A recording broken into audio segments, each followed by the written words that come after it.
coronavirus killing 3 times more people in the UK than flu and pneumonia combined. Here's a summary of the article. It looked at mortality rates for the 3 conditions and found there were 48,168 deaths linked to COVID-19, with the virus being the underlying cause of death in 3 times as many deaths. Of the deaths where both influenza and pneumonia, and COVID-19 were mentioned on the death certificate, the underlying cause of death was coronavirus in 96% of cases. The ONS also looked back to when death records began being collected monthly and found COVID-19 remained more deadly than any flu and pneumonia seasons back to 1959. There were more deaths due to flu or pneumonia in women, but deaths from COVID-19 were 24% higher in men.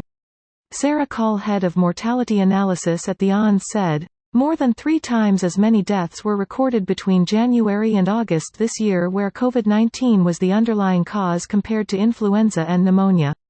Since 1959, which is when ONS monthly death records began, the number of deaths due to influenza and pneumonia in the first 8 months of every year have been lower than the number of COVID-19 deaths seen, so far, in 2020. Deaths linked to COVID-19 were higher than deaths due to influenza and pneumonia between March and June." This post received a score of 65,000, with an upvote ratio of 89%. Here are the top comments in response to this article. Just as an aside, it's worth noting that pneumonia isn't a pathogen. It's not a specific bacteria or virus. A pneumonia is an infection in the lungs that causes inflammation and presents with respiratory symptoms. They can be bacterial, viral, fungal, etc. And COVID-19 can also cause pneumonia. Or damages your lungs to the point where secondary infections can occur in your already weakened state. Many of the COVID deaths are from bacterial or secondary viral infections post-COVID. Not that I'm saying they aren't COVID-related, they absolutely are, because they wouldn't have gotten that secondary infection if COVID didn't shred their lungs' protective layers and tire out their immune system.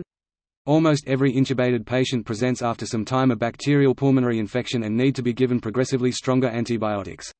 It's a race to get them well enough to get the tube out before a multi-resistant bacteria takes hold. It's also dependent on the damage done by whatever required the intubation. COVID infections do a lot of damage to the lungs' protective tissues, causing scar tissue, slowing recovery, and giving others, including normally non-issue bacteria, easy access the alveoli, and does a lot to tire out the immune system, by making it panic more than actually necessary.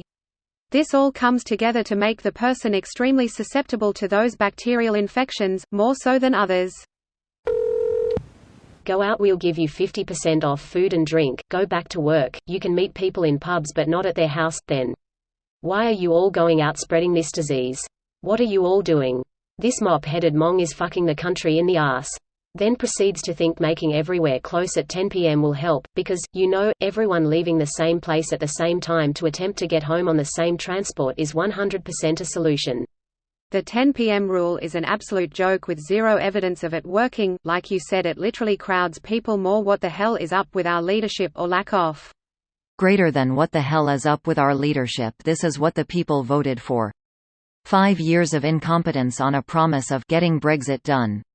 And they will probably vote for it again. Just like in USA and Australia too. Politicians fucking their country up and making a shitload of money for themselves, the general population seem to love it for some reason. Let's all clap the NHS whilst still voting for this government. My dad was saying just last night what a joke it all is. Then proceeded to say, well, Boris was the only one we could have voted for really. I said no, that's not true. He asked if I think Corbyn and his lot would have done better. Yeah, probably. I said even the Conservatives had better options than Boris. Apparently, none of them had anything about them. Boris was Mayor of London, so he was best choice. Absolutely ridiculous. I just changed the topic. This video was automatically created by Reddit to speech. The article and comments in this video were selected from Reddit according to their upvotes, and any paraphrasing was performed by smmry.com, without any human intervention.